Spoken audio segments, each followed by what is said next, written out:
नमस्कार, मैं रवीश कुमार। अनुसूचित जाति और जनजाति में क्रीमी लेयर लागू होगा, सुप्रीम कोर्ट का फैसला है। अभी तक क्रीमी लेयर का प्रावधान केवल पिछड़ी जातियों के आरक्षण में था, लेकिन भारत के इतिहास में यह पहली बार होगा कि अनुसूचित जाति और जनजाति के मामले में क्रीमी लेयर लागू किया जाएगा।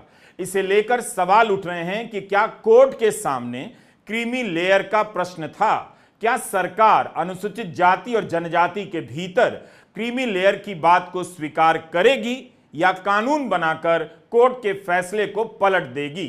Chief justice D.Y.. चंद्रचूड़ ने कहा है कि क्रीमी लेयर लागू हो।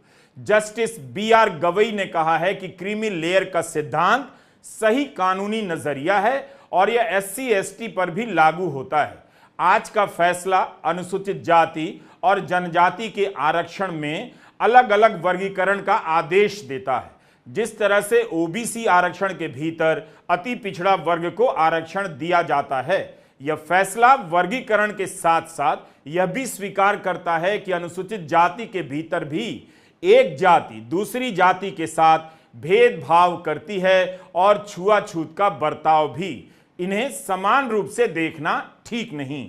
लेकिन क्या इसी आधार पर अनुसूचित जाति और जनजाति के भीतर वर्गीकरण किया जा सकता है? सुनवाई के दौरान भारत सरकार की भी यही दलील थी। एक तरह से देखें तो सुप्रीम कोर्ट का यह फैसला भारत सरकार के मनोनुकूल है। उपवर्गीकरण के मामले में कोर्ट का यह फैसला भारत सरकार की लाइन पर है।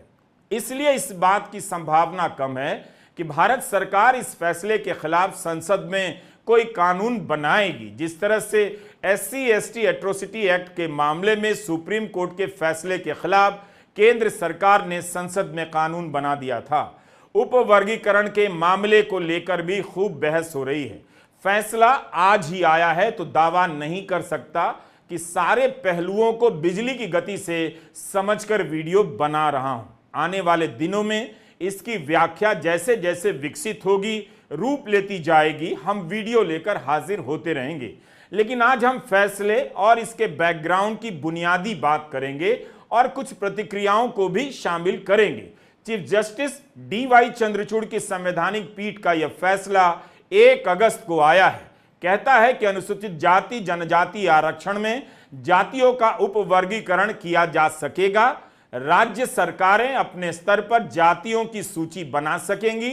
राज्य किसी भी उपवर्ग के लिए 100% आरक्षण तय नहीं कर सकते हैं। राज्य को वर्गीकरण करते समय आंकड़ों के आधार पर उचित ठहराना होगा कि अमुक जाति किसी से ज्यादा पीछे कैसे है। राज्य अपनी मर्जी से या राजनीतिक सुविधा से यह तय नहीं कर सकता है। राज्य के फैसले को कोर्ट में समीक्षा के लिए पेश किया जा सकता है।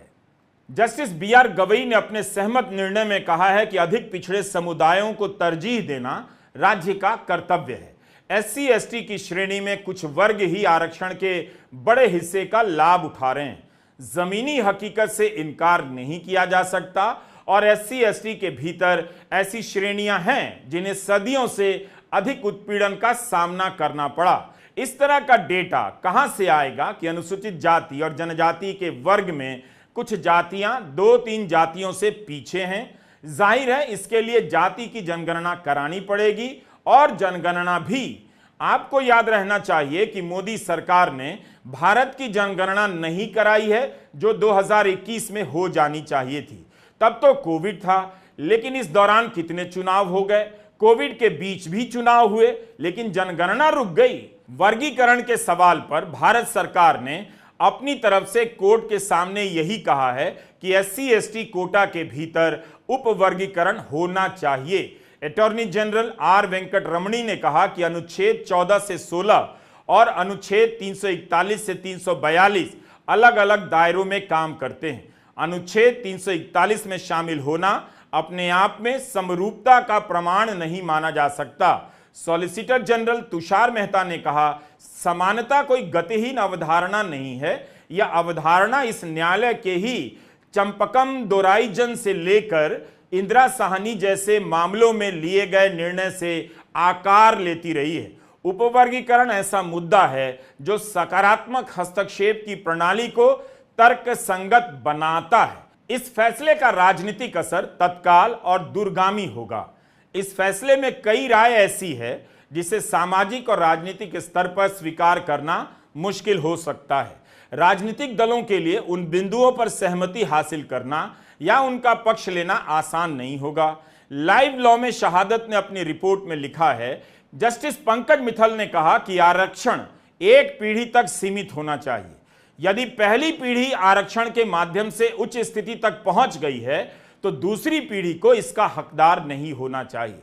जस्टिस सतीश चंद्र शर्मा ने भी इस दृष्टिकोण का समर्थन किया है। एक पीढ़ी के बाद आरक्षण नहीं मिलना चाहिए, यह वो पंक्ति है जो समाज में आरक्षण के विरोध में चलती है, औपचारिक और अनौपचारिक रूप से। अदालत का हवाला देकर इसे अब कोट किया जाएगा और फिर आरक्षण किसे मिले किसे नहीं, इसे लेकर विवाद बढ़ता जाएगा। आरक्षण की राजनीति यहां से एक और मोड़ लेने जा रही है। राजनीति ने अपने अपने तरीके से आरक्षण को विवादित किया है, कभी खुलकर तो कभी भीतर भीतर प्रचारित किया है कि आरक्षण का लाभ एक ही जाति या कुछ प्रभावशाली जातियों को मिल रहा है, उसमें भी कुछ परिवारों को मिल रहा है, बाकी को नहीं मिल रहा। इस तर्क का सबसे अधिक इस्तेमाल ओबीसी आरक्षण के विरोध के संदर्भ में किया गया जब मंडल कमीशन लागू हुआ और उसका विरोध होने लगा। लेकिन इस केस का बैकग्राउंड बताता है कि इस तर्क के राजनीतिकरण या राजनीति में इसके व्यापक होने से बहुत पहले 1975 में ही पंजाब में वर्गीकरण कर दिया गया। फिर आंध्र प्रदेश में वर्गीकरण का प्रयास हुआ जिसे सुप्रीम कोर्ट ने रद्द किया और इसी वजह से पंजाब में चली आ रही पुरानी व्यवस्था रद्द हो गई। वहां से यह मामला चलकर 7 जजों की संविधान पीठ तक पहुंचा। एक तरफ सरकार ने उपवर्गीकरण का समर्थन किया है, लेकिन जस्टिस बेला एम त्रिवेदी ने असहमति जताई है और असहमति जताने वाली वे अकेली सदस्य हैं। फैसला 6-1 से आया है। जस्टिस बेला एम त्रिवेदी अपनी असहमति में कहती हैं कि अनुच्छेद 341 के तहत अनुसूचित जातियों की राष्ट्रपति सूची में राज्य द्वारा कोई परिवर्तन नहीं किया जा सकता। संसद द्वारा पारित कानून के द्वारा ही जातियों को राष्ट्रपति सूची में शामिल या बाहर किया जा सकता है। उपवर्गीकरण राष्ट्रपति सूची में छेड़छाड़ के समान होगा। अनुच्छेद 341 का उद्देश्य SC/ST सूची में भूमिका निभाने वाले किसी भी राजनीतिक कारक को समाप्त करना था। अब इससे होगा यह कि बहुत सी जातियां खुद को अनुसूचित जाति में शामिल कराने के लिए राजनीतिक आंदोलन शुरू करेंगी और राजनीतिक वादे शुरू हो जाएंगे। जस्टिस गवई ने लिखा है कि वर्गीकरण के विरोध करने की सोच कुछ वैसी ही है कि कोई व्यक्ति जनरल कंपार्टमेंट में किसी तरह प्रवेश कर जाता है और प्रवेश करने के बाद दूसरे को आने से रोकने की कोशिश करने लग जाता है। जस्टिस गवई ने कहा कि जमीनी सच्चाई से इनकार नहीं कर सकते। अनुसूचित जातियों में भी कुछ जातियां ऐसी हैं जिनके साथ दूसरी जातियों की तुलना में ज्यादा अमानवीय बर्ताव होता रहा है। इस आधार पर अलग अलग जातियों के अनुभव अलग हैं। मेरी राय में भले ही राष्ट्रपति की सूची में इन सभी को एक वर्ग माना गया है, लेकिन जमीन पर इनका अनुभव एक समान नहीं। ईवी चिन्नैया के मामले में सुप्रीम कोर्ट का फैसला गलत था। जस्टिस BR गवई ने कहा कि वर्गीकरण का विरोध यह कहकर किया जाता है कि राजनीतिक दल अपने फायदे के लिए इसका इस्तेमाल करेंगे, लेकिन मेरी राय में इस तर्क में कोई दम नहीं है। Chief justice DY Chandrachud, justice BR Gavai, justice Vikram Nath, justice Pankaj Mittal, justice Manoj Mishra, justice Satish Chandra Sharma और जस्टिस बेला एम त्रिवेदी की पीठ ने उपवर्गीकरण और क्रीमी लेयर का फैसला दिया है। जस्टिस BR गवई ने बहुमत के फैसले से सहमति जताते हुए अलग फैसला लिखा, जिसमें उन्होंने कहा कि राज्य को ऐसी नीति बनानी चाहिए जो SC/ST समुदाय में क्रीमी लेयर की पहचान करे, उन्हें अफर्मेटिव एक्शन सकारात्मक हस्तक्षेप के दायरे से बाहर निकाले। उन्होंने कहा कि असली समानता पाने का यही तरीका है। कोर्ट ने कहा कि किसी भी अफर्मेटिव एक्शन जिसमें वर्गीकरण भी शामिल है, उसका उद्देश्य यही है कि पिछड़े समुदायों को समानता का अवसर प्राप्त हो। राज्य उन जातियों के असमान प्रतिनिधित्व के आधार पर वर्गीकरण कर सकता है। संवैधानिक पीठ ने कहा कि अनुसूचित जाति और जनजातियों के बीच उपवर्गीकरण हो सकता है ताकि जो अधिक पिछड़ी जातियां हैं उन्हें अलग से कोटा देकर आगे लाया जा सके। अभी तक और आज तक अनुसूचित जाति और जनजाति के आरक्षण में किसी तरह का वर्गीकरण नहीं था, जैसे ओबीसी आरक्षण में क्रीमी लेयर होता है या एमबीसी अति पिछड़ी जातियों के लिए कोटा होता है। अनुसूचित जाति और जनजाति में इस तरह का वर्गीकरण नहीं था। 7 जजों की संवैधानिक पीठ ने बहुमत से फैसला देते हुए ईवी चिन्नैया बनाम आंध्र प्रदेश सरकार के मामले में सुप्रीम कोर्ट के ही फैसले को पलट दिया। 2004 में 5 जजों की बेंच ने फैसला दिया कि अनुसूचित जाति और जनजाति के आरक्षण के भीतर कोई वर्गीकरण नहीं हो सकता है, कोई कोटा नहीं हो सकता। कोर्ट के सामने उपवर्गीकरण के अलावा एक और सवाल था, क्या अनुसूचित जाति और जनजाति समरूप समूह हैं, होमोजेनस हैं, यानी एक वर्ग है। मिसाल के तौर पर अनुसूचित जाति में भी जितनी भी जातियां हैं सभी ने सामाजिक भेदभाव, हिंसा और अपमान, बहिष्कार एक समान झेला है। इन्हें अलग अलग श्रेणियों में नहीं बांटा जा सकता क्योंकि आर्टिकल 341 में इन्हें समरूप समूह की तरह परिभाषित किया गया है। सुप्रीम कोर्ट ने इस व्याख्या को बदला और कहा सबको एक समान समूह के तहत नहीं माना जा सकता, वर्गीकरण किया जा सकता है। Chief justice D.Y.. चंद्रचूड़ ने कहा ऐसा करना अनुच्छेद 14, अनुच्छेद 341 का उल्लंघन नहीं करता है। लाइव लॉ ने इसकी रिपोर्टिंग करते हुए लिखा है कि सीजेआई डी.वाई. चंद्रचूड़ ने अपने और जस्टिस मिश्रा के लिए लिखे गए निर्णय में ऐतिहासिक साक्ष्यों का हवाला दिया, जिससे पता चलता है कि अनुसूचित जातियां समरूप वर्ग नहीं हैं। उपवर्गीकरण संविधान के अनुच्छेद 14 के तहत निहित समानता के सिद्धांत का उल्लंघन नहीं करता है। साथ ही उपवर्गीकरण संविधान के अनुच्छेद 341(2) का उल्लंघन नहीं करता।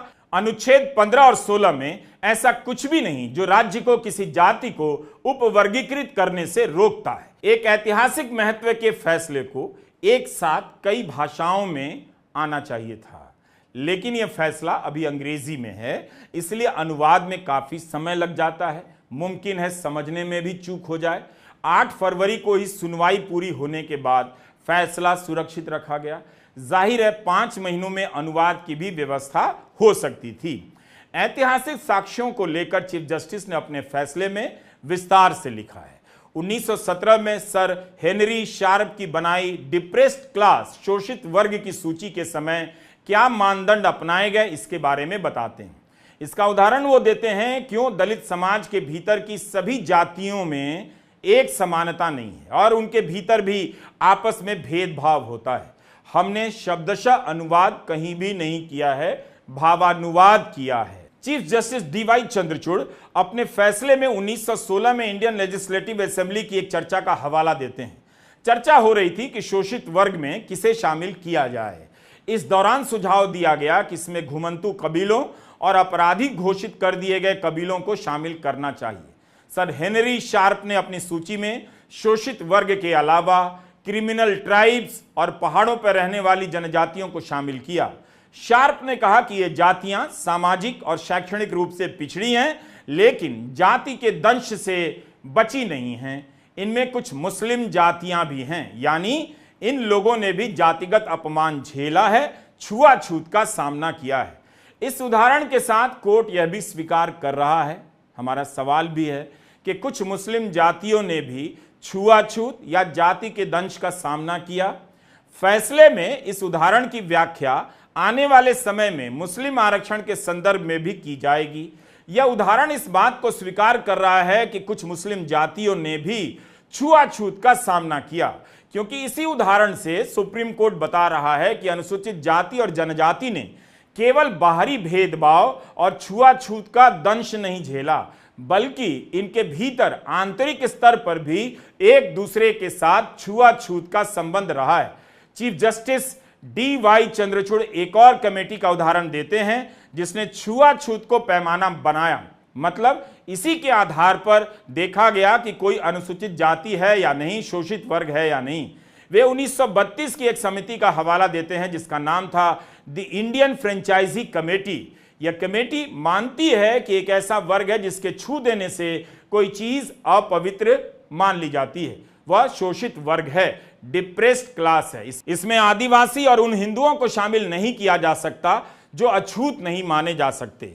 इस कमेटी की रिपोर्ट में कहा गया है कि छुआछूत की डिग्री में अंतर हो सकता है, किसी के साथ ज्यादा तो किसी के साथ कम हो सकती है। जैसे कुछ जातियों को मंदिर में प्रवेश करने की इजाजत नहीं होगी, मगर कुछ को मंदिर में जाने की इजाजत होगी, लेकिन मंदिर के गर्भगृह में नहीं। यहां जजमेंट में एक उदाहरण दिया जाता है कि मद्रास में किसी अछूत के संपर्क में आने पर तुरंत ही पवित्र होने की व्यवस्था थी। यह अंग्रेजों के समय की बात है, मगर असम में ऐसा नहीं था। यहां पर chief justice D.Y.. Chandrachud Assam के सेंसस अधीक्षक की रिपोर्ट का हवाला देते हैं, जिसमें बताया जाता है कि कुछ अछूत जातियां जो समृद्ध हैं और शैक्षणिक रूप से आगे हैं, वो दूसरी जातियों के साथ छुआछूत का व्यवहार करती हैं। जैसे असम में एक पाटनी जाति के नाविक ने मुची के लिए पतवार चलाने से इनकार कर दिया और कहा कि मुची खुद ही पतवार चलाएगा अगर उसे नदी पार करनी है तो इस तरह से अदालत अंग्रेजों के समय का उदाहरण देते हुए बताती है कि अनुसूचित जाति के भीतर भी छुआछूत का व्यवहार रहा है। उनके भीतर सामाजिक और शैक्षणिक पिछड़ापन एक समान नहीं था, इसलिए ठोस डेटा के आधार पर इनकी पहचान और वर्गीकरण का काम किया जाना चाहिए ताकि उनका प्रतिनिधित्व सुनिश्चित किया जा सके। मगर यह काम होगा कैसे? जाति की जनगणना से, और उस पर सरकार तो कुछ बोलती नहीं। मोदी सरकार हां कहती नहीं। सुप्रीम कोर्ट का फैसला आने के कई घंटे तक बीजेपी और कांग्रेस की कोई प्रतिक्रिया नहीं आई। सीपीएम ने इस फैसले पर वक्तव्य जारी किया है। उनकी ओर से सीताराम येचुरी ने ट्वीट कर कहा है कि सरकार को कोर्ट का फैसला लागू करते हुए अनुसूचित जाति में पिछड़े रह गए वर्गों की बेहतरी के लिए व्यवस्था करनी चाहिए। तमिलनाडु के मुख्यमंत्री एम.के. स्टालिन ने भी कोर्ट के फैसले का स्वागत किया है और कहा है कि यह सामाजिक न्याय के द्रविड़ मॉडल की जीत है। एक आधिकारिक समिति का गठन कर जो डेटा इकट्ठा किया गया था, उसके आधार पर मैंने विधानसभा में एक ड्राफ्ट पेश किया जिसे करुणानिधि की सरकार ने पास किया था। इसके बाद अरुण ततियार समुदाय को 3% आंतरिक आरक्षण दिया गया। स्टालिन ने लिखा है कि यह हमें देखकर खुशी हुई कि सुप्रीम कोर्ट की बेंच ने उस फैसले को सही माना है। तेलंगाना के मुख्यमंत्री ने इसका स्वागत किया है और कहा है कि उनका राज्य सबसे पहले इसे लागू करेगा और मदिगा समुदाय के साथ न्याय होगा। वीडियो संपादित करने, रिकॉर्ड करने से लेकर अपलोड करने तक मायावती और अखिलेश यादव का सुप्रीम कोर्ट के फैसले पर कोई ट्वीट नहीं आया, तेजस्वी यादव का भी नहीं। सुप्रीम कोर्ट का फैसला आने पर राजनीतिक प्रतिक्रियाएं चुप सी लग रही हैं। यह एक तरह से ठीक हो सकता है कि फैसले को पढ़ा जा रहा होगा, समझा जा रहा होगा। डॉक्टर रतन लाल ने कहा है कि क्या इसी तरह ईडब्ल्यूएस कोटा में वर्गीकरण किया जा सकेगा। अब इस केस का बैकग्राउंड संक्षेप में। 1975 में पंजाब सरकार ने एक नोटिफिकेशन जारी कर अनुसूचित जाति के 25% आरक्षण को 2 वर्गों में बांट दिया। आधे वाल्मीकि और मजहबी सिखों के लिए और बाकी अनुसूचित जाति के तहत आने वाली अन्य जातियों के लिए। 31 साल तक ये व्यवस्था चली, लेकिन 2004 में सुप्रीम कोर्ट ने ही ईवी चिन्नैया बनाम आंध्र प्रदेश मामले में इसे गैर कानूनी माना। आंध्र के फैसले का प्रभाव पंजाब पर भी पड़ा। चिन्नैया फैसले के बाद पंजाब सरकार ने 2006 में एक नया कानून बनाया, Punjab scheduled caste and backward classes reservation in services act 2006। इसके सेक्शन 4(5) में लिखा है कि आरक्षण में पहली प्राथमिकता वाल्मीकि और मजहबी सिखों को दी जाएगी। आधी सीटें पहले इन 2 जातियों को दी जाएंगी, बाकी में सभी को। 29 मार्च 2010 को पंजाब और हरियाणा हाईकोर्ट ने इस प्रावधान को रद्द कर दिया कि यह सुप्रीम कोर्ट के फैसले के खिलाफ है। अब यहां से मामला सुप्रीम कोर्ट पहुंचा। पंजाब सरकार सुप्रीम कोर्ट से कहती है ईवी चिन्नैया मामले का जो फैसला था वो 1992 के इंदिरा साहनी बनाम भारत संघ के फैसले के अनुरूप नहीं था। 9 जजों की बेंच के इस फैसले में सुप्रीम कोर्ट ने कहा ओबीसी के भीतर कुछ जातियों को कम तो किसी को ज्यादा पिछड़ा माना जा सकता है। राज्यों को अनुमति दे दी गई कि वे अपने हिसाब से सूची बना सकते हैं। पंजाब सरकार ने कहा चिन्नैया फैसला गलत समझा गया कि केवल ओबीसी कैटेगरी को क्लासिफाई किया जा सकता है, अनुसूचित जनजाति या जाति को नहीं। अब 20 अगस्त 2014 को सुप्रीम कोर्ट के 3 जजों की बेंच ने इसे 5 जजों की बेंच के पास भेज दिया। 15 जुलाई 2020 को 5 जजों की बेंच इस पे सुनवाई करती है। Justice Arun Mishra, justice Indira Banerjee, justice Vineet Saran, justice MR. Shah और जस्टिस अनिरुद्ध बोस ने सुनवाई शुरू की और फिर इसे 7 जजों की संविधान पीठ में भेज दिया जाता है, क्योंकि आर्टिकल 14, 15, 16, 338, 341, 342, 342A की व्याख्या की जरूरत थी और जनहित में तय करना था कि इंदिरा साहनी का फैसला सुनिश्चित किया जाए। इसकी सुनवाई फरवरी में पूरी हो गई थी, जिसका फैसला 1 अगस्त को आया है। नमस्कार, मैं रवीश कुमार।